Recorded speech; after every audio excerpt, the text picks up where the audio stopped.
I love bagels and lox. So I'm making a blackened salmon with an everything bagel fritter. To make our fritter batter, I've got my cream cheese in the mixer, paddle attachment. I'm gonna add to it my sugar, some salt. And then we're gonna cream this. Turn the speed back down to low. I've got my baking powder here. I'm gonna add this to my flour. And this flour has been sifted. I'm gonna slowly start adding this into the cream cheese mixture. I have 5 eggs. I don't wanna really overwork this. I just wanna get everything nice and incorporated. I've got my everything bagel spice, just like you would have on your bagel. I've got the fryer heated to 330 degrees Fahrenheit. The size that I'm going for is a little bit smaller than like a ping pong ball. So I've got this ice cream scoop. Fill it up all the way, plus a little bit more. We're ready to fry, dropping these in. Once you start to see that they're browning inside your fat, you just wanna keep turning them a little bit so that they cook evenly on both sides. These will take about 5 minutes to cook all the way.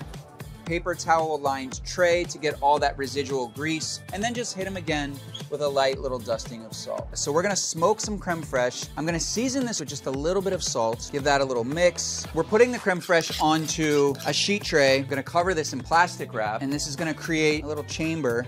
I'm gonna turn this smoking tool this way and then reseal it so that we can keep as much of that smoke in here as possible. I've got apple chips inside my smoker. I'm gonna light it with a lighter and just let the smoker infuse into that creme fraiche. I've got capers here. Capers, I love the brininess of capers. I've dehydrated these capers. You want these to be as dry as like a peppercorn. I'm gonna put these into my spice grinder and turn them into a caper powder. As you can see, we have caper powder. At this point, you can store this in your spice cabinet with your other spices. So now we're gonna make the blackened salmon. I've got 2 nice pieces of salmon here. Salt, pepper. I've taken the traditional blackening spices, which usually have like oregano, garlic powder, onion powder, salt, sugar, smoked paprika I put in here for the smoke.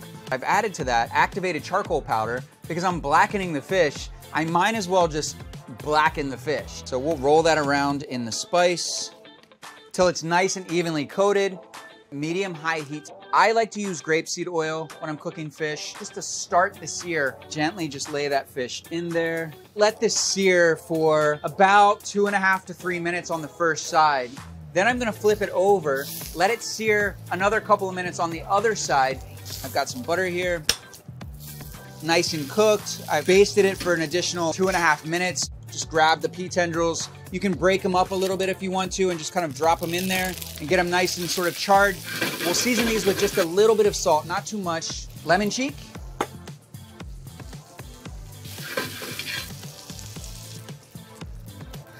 Just take that butter and just baste. I'm gonna start with some of that smoked creme fraiche. We've got the caper powder that we made, piece of our salmon. We've got those cooked pea tendrils, our everything bagel fritters, some raw pea tendrils here that I'm gonna dress with lemon juice. Now is my favorite part. I'm gonna get in here. Salmon's cooked beautifully. This is my gift to you. If you're just sitting around and you're craving blackened salmon with everything bagel fritters and smoked creme fraiche and caper powder, this is a great version of that.